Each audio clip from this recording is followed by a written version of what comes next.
आइए हम जानते हैं उत्पन्ना एकादशी कब है, इसकी मुहूर्त और महत्व और कथा भी।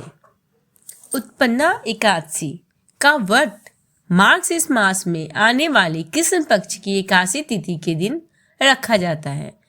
इस एकादशी का बाकी एकादशी की तुलना अधिक महत्व है। दरअसल इस दिन एकादशी माता की उत्पत्ति हुई थी। आइए जानते हैं कब रखा जाएगा उत्पन्ना एकादशी का व्रत, साथ ही जानेंगे इसका महत्व, पूजा विधि। उत्पन्ना एकादशी का व्रत मार्गशीर्ष मास के कृष्ण पक्ष की एकादशी तिथि के दिन रखा जाता है, जिस वजह से इस एकादशी का नाम उत्पन्ना एकादशी पड़ा। दरअसल उत्पन्ना एकादशी के दिन मूर नामक असुर का वध माता एकादशी ने किया था। मार्गशीर्ष माह के कृष्ण पक्ष की एकादशी तिथि के दिन ही माता एकादशी की उत्पत्ति हुई थी, इसलिए एकादशी का अधिक महत्व है। आइए जानते हैं उत्पन्ना एकादशी व्रत की तारीख। उत्पन्ना एकादशी व्रत इस बार 8 दिसंबर 2023 को रखा जाएगा। एकादशी की तिथि 9 दिसंबर की सुबह तक रहेगी, लेकिन ब्रह्म मुहूर्त में एकादशी तिथि की आरंभ 8 दिसंबर से हो रहा है, इसलिए व्रत 8 दिसंबर को ही किया जाएगा। एकादशी तिथि का आरंभ 8 दिसंबर को सुबह 5:06 से होगा और 9 दिसंबर को 6:31 तक एकादशी तिथि रहेगी। उत्पन्ना एकादशी पूजा के लिए शुभ लाभ मुहूर्त सुबह 8:19 से लेकर 9:37 तक रहेगा। इसके बाद अमृत काल सुबह 9:37 से लेकर 10:55 तक रहेगा। इन दोनों शुभ मुहूर्त में आप उत्पन्ना एकादशी के दिन पूजा पाठ कर सकते हैं। उत्पन्ना एकादशी के व्रत पारण का समय 9 दिसंबर 2023 को दोपहर 1:15 से दोपहर 3:20 तक किया जाएगा।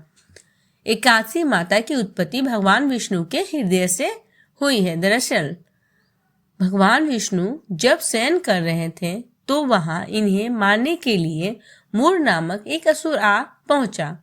तभी माता उत्पन्ना ने प्रकट होकर उसका वध कर दिया। ऐसी मान्यता है कि उत्पन्ना एकादशी का व्रत रखने से अश्वमेध यज्ञ के समान फल प्राप्त होता है। साथ ही व्रत के दिन दान करने से लाख गुना फल प्राप्त होता है।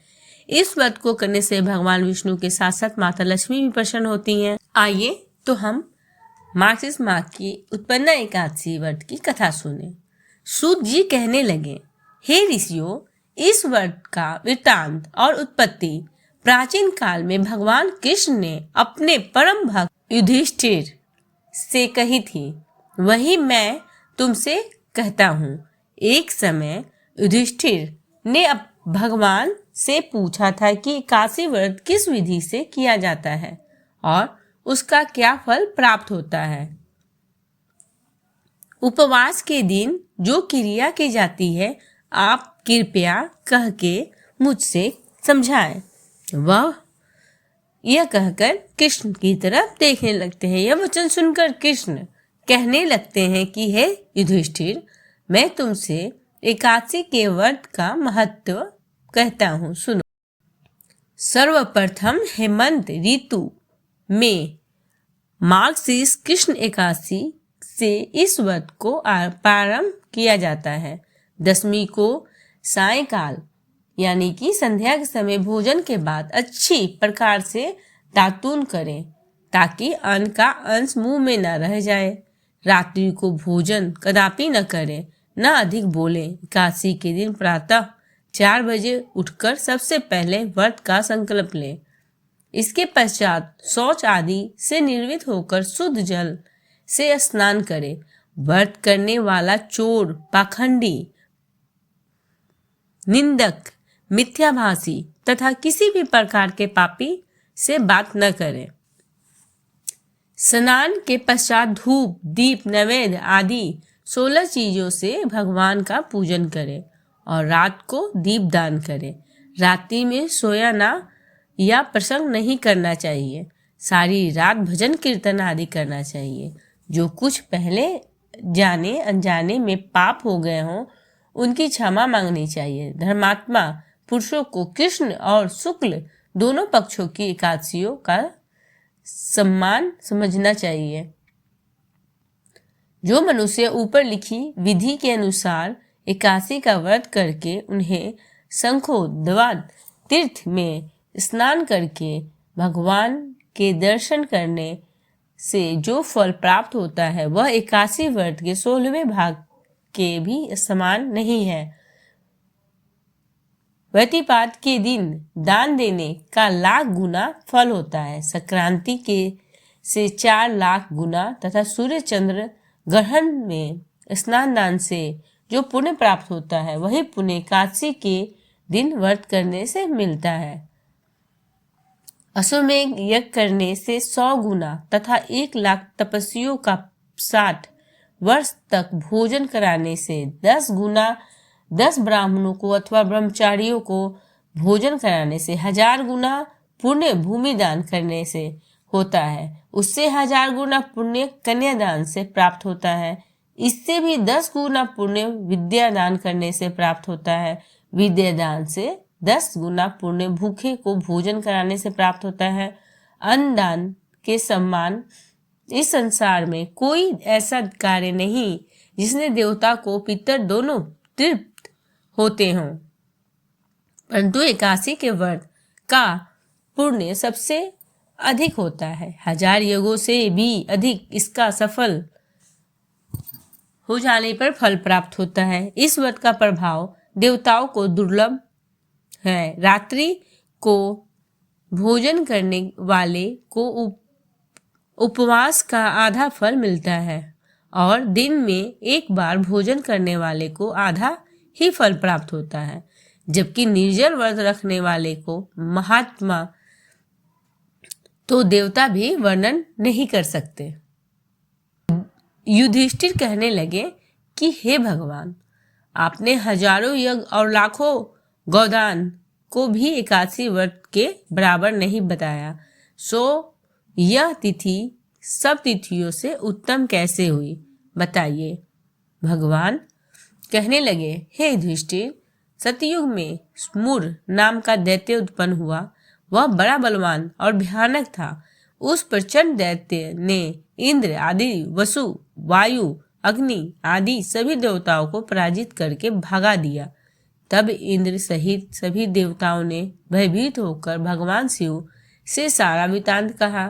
तब बोले, हे कैलाशपति, मूर दैत्य के भयभीत होकर सब देवता मृत्यु लोक में फिर चले रहे हैं।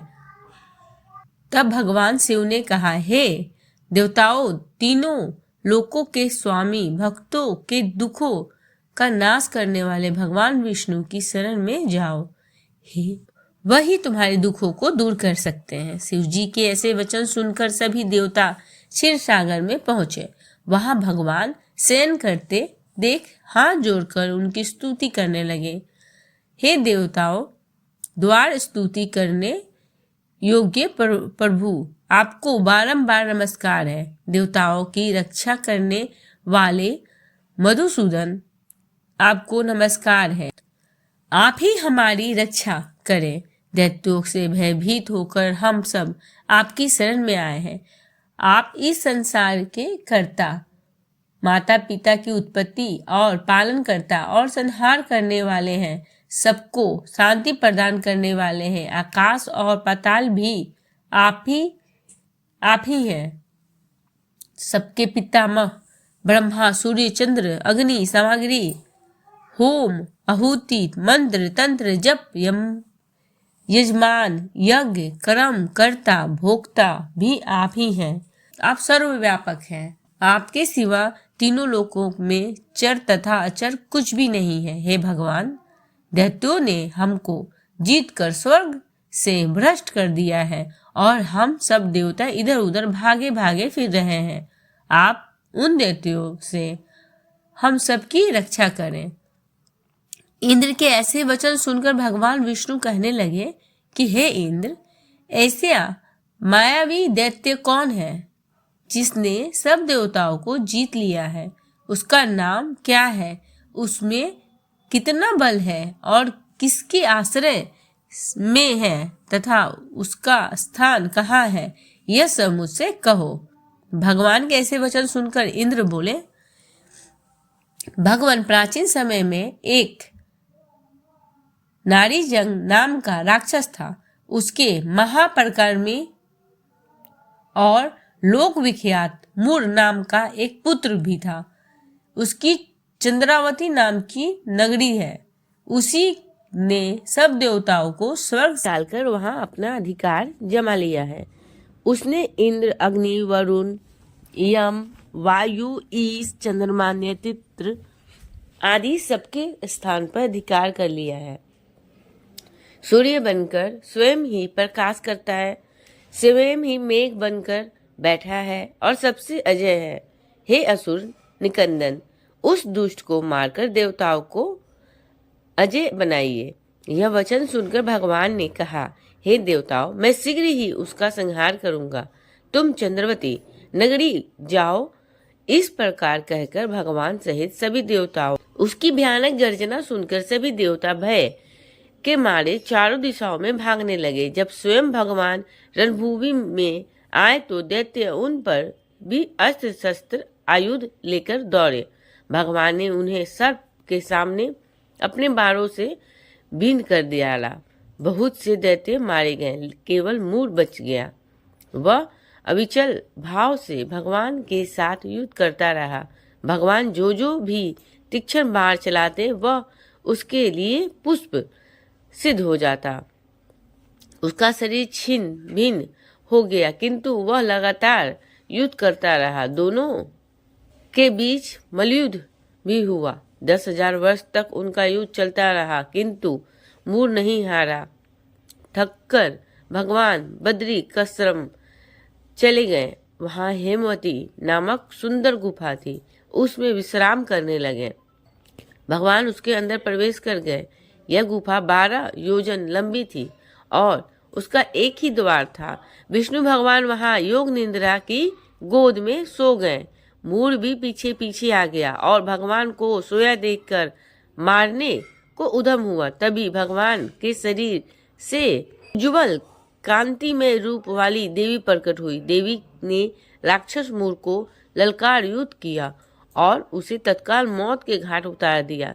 श्री हरि जब योग निद्रा से उठे तो सब बातों को जानकर उस देवी से कहा कि आपका जन्म एकादशी के दिन हुआ है, अतः आप उत्पन्ना एकादशी के नाम से पूजी जाएंगी। तो सब बोलिए विष्णु भगवान की जय, माता एकादशी उत्पन्ना की जय। हमारे YouTube चैनल को लाइक करें, सब्सक्राइब करें, नीचे जो बेल आइकन है उसे दबाएं ताकि हमारा नोटिफिकेशन सबसे पहले आपके पास जाए।